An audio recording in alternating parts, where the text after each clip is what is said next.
What's up, guys? This is TechnoViking23 coming to you today with another Raid Shadow Legends video, and we're going to be talking about the new clan versus clan feature and tournament, which is going to be starting soon in Raid Shadow Legends. Now, I didn't really initially want to make this video because I don't normally like to talk about the news that comes out and things like that, because there's 5 or 6 other people you can go watch for that who are going to cover it in much more depth and detail than I will, because honestly it's not something that's really super important to me, and I know most people watch my content for free-to-play stuff. They're not really interested in a lot of the news going on with the game and stuff like this, but this is something that's kind of got the community on fire a little bit, so I did want to address the topic and sort of give my thoughts on it, because I kind of see a couple different sides of this, and there's been a very big knee-jerk reaction, and kind of want to just talk through things and let you guys know what's going on first off. And I'll be putting some screenshots up from our content creator Discord so you can kind of see where they made this announcement, because I don't see that it's been made in game yet or anywhere else, so at least let you guys see this. And the main thing that's coming out is there's some artifact sets that are going to come as a result of these new clan tournaments if they actually come into the game, which the way they're talking about it, it's probably something that is going to come along once they get through testing it. But let's go ahead and just kind of talk about in general what's going on. They're going to be doing the first ever clan versus clan tournament, and it's going to be in a test phase. And essentially, from what it sounds like, it basically both clans will be running events kind of the way we already do now with tournaments, where you run the dragon dungeon, you run the spider dungeon, you basically just farm arena, you do things like that. And the more points you get, you work up to get those rewards in those individual events and tournaments. It would appear that they're going to be doing the same thing, but where it's one clan versus another, and they have a couple of rules about it. The first one they're doing is only going to be a limited number of clans depending on the overall clan rankings, which means they're going to probably be taking some of the top clans and testing this out while they try to work through some of the issues. And then they do say that subsequent tournaments will then be open to all clans that meet the following criteria, which is your clan must have more than 10 members, you must have earned more than 50 clan activity stars in the last 7 days. So that's pretty easy to get if you have a general clan, even a mid-sized clan or a smaller clan, you should be able to get those requirements. Now, it says individual player requirements are also fairly simple. Players will have to be fully fledged clan member by the time that any tournament starts. Anyone joining a clan after the tournament will not be able to participate. If you're a new player, meaning that you have not completed stage 1 of Sewers of Arnok in the campaign on normal, and you're still taking part in your novice tournament, you will not be able to take part either, and those are the rules. Now there's going to be some rewards. They said there's going to be an abundance of items you already know and love, which to me just means you're going to be able to win a bunch of 3-star chickens and stuff that's kind of minuscule, but will still be important probably to newer players and to low spend and free-to-play accounts. But there are going to be 2 new types of accessories to win that will only be available through these clan versus clan tournaments. And this is where I think they're going to run into some problems, which we'll get to in just a little bit. So the first one is the Bloodshield Accessories. These will give your champion a shield equal to 5% of the damage they deal after every attack. It gives your squishy damage dealers a big boost in survival department, is what they're saying. You can equip up to 3 of them for an even bigger shield.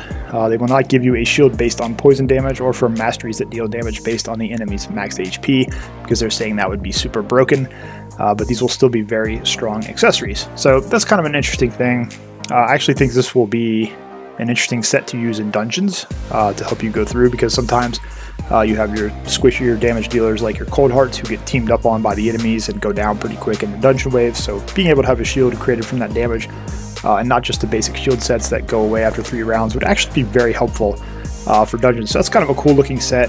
I'm not quite sure how that would apply much in arena given the amount of damage nuke teams are doing, but that'll bring us to our next point, which is the reaction accessories, and these are the ones that everyone is going crazy about right now. So reaction accessories give the wearer a 25% chance of changing any incoming critical hit into a normal hit when they get attacked before their first turn in every round. Now that's the important language. I'll talk about that in just a second. This makes them a great fit for slower champions who are in danger of being nuked out of the game before they get their turn. Having 3 reaction accessories means a 75% chance a critical hit will feel like a tiny scratch, making these the perfect counter to speedy nukers. Anyone who plays in the arena kind of can see the impact this is going to have. Like I always say, I'm not a Platinum Arena player. I'm not someone who participates in high-level arena. I usually hang out around the top end of Gold 4.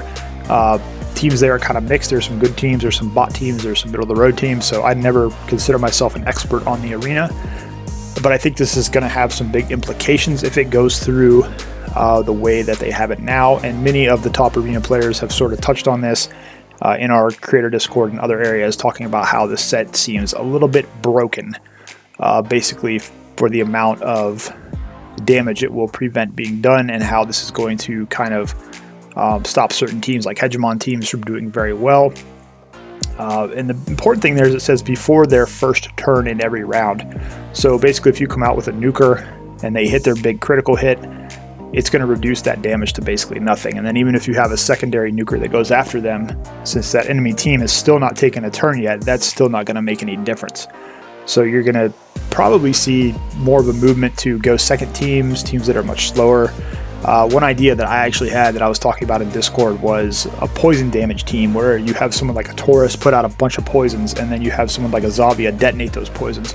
I don't think this would affect that due to there not being the critical hits on the poison damage, so that might be an interesting strategy to try. But the big complaint here is that this is, you know, an accessory item in the game should not have that large of an effect on the meta. You know, if they want to change the meta, they should look at balancing certain champions in the game and not just putting out an artifact set that is only going to be available through these clan tournaments. Because this brings me to kind of my next point that worries me about these clan events.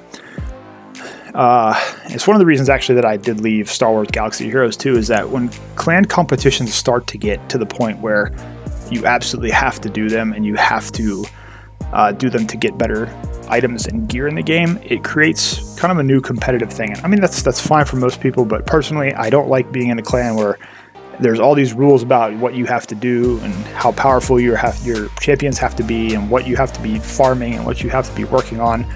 I don't like that kind of structure. I like everybody in a clan to just kind of come together, enjoy the game, and have fun. Now what's going to happen in Raid is you're going to have the top clans, which you already have this for Arena a lot of the times, are going to start recruiting all the players that really want to take this serious. They're going to poach them from smaller clans, maybe smaller competitive clans, or maybe just smaller clans in general. I've already heard people in some smaller, more casual clans that are talking about, oh, you know, we're going to have to go join a better clan now. We're not going to be able to, you know, be in the clan with you guys anymore, which is going to wind up taking away from that clan's clan boss potential and just their overall clan power and ability. So it's going to create a little bit of drama in the community, I think. You're going to see the top clans kind of get together, and they're going to be always competing for these top spots and for these rewards. And the other thing that I think this is going to do, this also caters to the whales in this game, like just about anything else.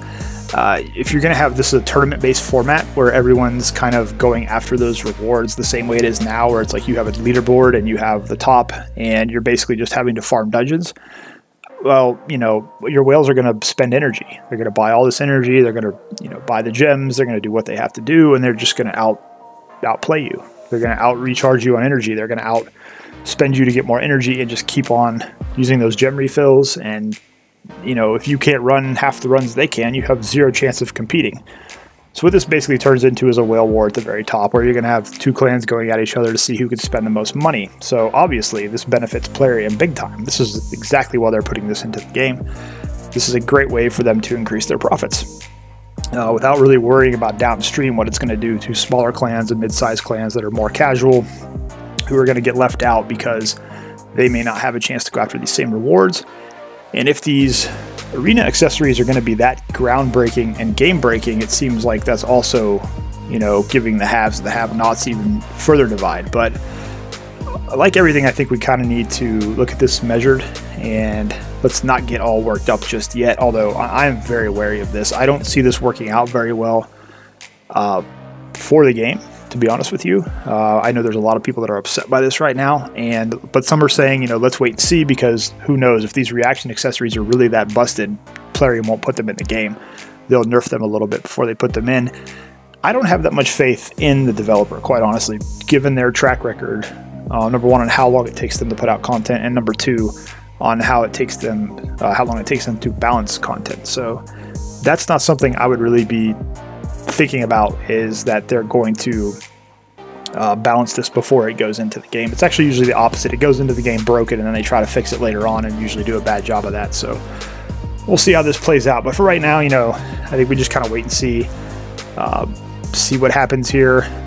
You know, clan, when they said they were going to do clan versus clan type content, I was really just thinking they were going to do something like put one clan against another clan that are around similar clan power, and basically each clan would pick a bunch of teams from their rosters, the other team would pick a bunch of teams from their rosters, and they kind of fight together.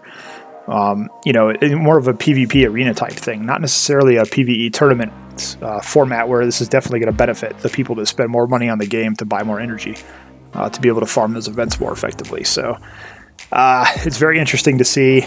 We'll keep an eye on it. Like I said, this is not really a video I normally won't want to make, because the news that comes out in Raid, there's a lot of other areas you can get it from, and I don't tend to focus on that too much. But this is such a major thing going on in the community right now. I figured I would just kind of weigh in and just give my thoughts on this from someone who does play close to endgame on a main account that spends some money, and I also have 2 free-to-play accounts that I've been playing for 6 months, so I kind of have the perspective of both sides of the coin on this. I try to cater a lot more to lower spend and free-to-play players with my content. So, but you know, I take part in both ends of the game there, so I can kind of give you guys an idea how that looks at from both sides of it. So, kind of interested to see what everybody thinks and see how this is going to wind up working out in the long run. But like I said, let's kind of just, you know, sit here in the middle for a little while, and we'll kind of watch this and see how it comes out. I don't think it's going to be a great thing for the game. Like I said, I think it's going to have a big impact on smaller, more casual clans. I don't think they're going to have as much enjoyment out of the game once this goes live, because I think you're going to see a lot of their better players who helped them get those clan boss chests wind up going to other clans or getting poached into other clans, and most of the power being kind of a conglomerate at the top. It's not going to be the little guy in the middle of the road clans anymore. They're going to be able to enjoy themselves. So anyways, guys, let me know what you think about this news, what you think about the new accessories that they announced. Like I said, I think those Bloodshield accessories are pretty cool and will be really nice for dungeons, but the reaction accessories, I think that's going to be a pretty sore point in the arena, so be interesting to see what happens with that. As always, hope you guys are having a great day. Thanks as always for watching, and I'll see you again next time.